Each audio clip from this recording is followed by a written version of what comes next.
होती है। कुछ समय पहले पति के गलत व्यवहार से क्रोधित होकर पति को कह दिया तुम भोगोगे, अगर राम नाम सत्य है तो तुम पक्का भोगोगे। तो मतलब तब से भजन भी रुक गया और डर भी हो गया पति के प्रति कि कुछ ना हो जाए इनको।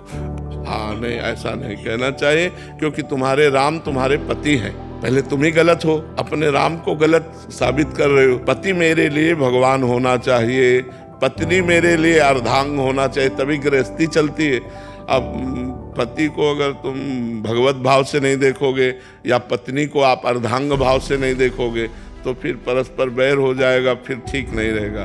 फिर कलह, अशांति, लड़ाई झगड़ा, वो गृहस्थी नरक बन जाती है। जहाँ पति पत्नी में लड़ाई होता है ना, वो गृहस्थी नरक बन जाती है, वहाँ लक्ष्मी टिकती नहीं है। इसलिए हमें चाहिए दोनों को सही ढंग से चलना चाहिए, भगवत भाव रखकर चलना चाहिए। जब गुस्सा आवे तो चुप हो जाना चाहिए, गलत नहीं बोलना चाहिए। हाँ जी, मैं ऐसे कुछ गलत नहीं करती, वो छोटी छोटी चीजों पे मतलब कभी कभी ऐसा होता है कि बहुत ऐसा नाराज हो जाते हैं। छोटी छोटी बातों में सहन करना सीखे। छोटी छोटी बातें ही बड़ा रूप ले लेती हैं, उपद्रव होने लगता है। हम उसे छोटा ना समझें, चिंगारी को छोटा ना समझें। अगर फूस मिल गई तो वो ज्वाला बनने में देर नहीं लगेगी। क्रोध रूपी चिंगारी बहुत बड़ा अहित कर सकती है। इसलिए हमें क्रोध रूपी अग्नि को शांत रखना है। नाम जप करो, जब क्रोध आवे दांती पीस लो कि मुझे मौन रहना, बोलना नहीं है, हट जाओ वहाँ से। जो उपाय आपको करना हो करो, पर क्रोध ना करो, क्रोध करने से हानि है।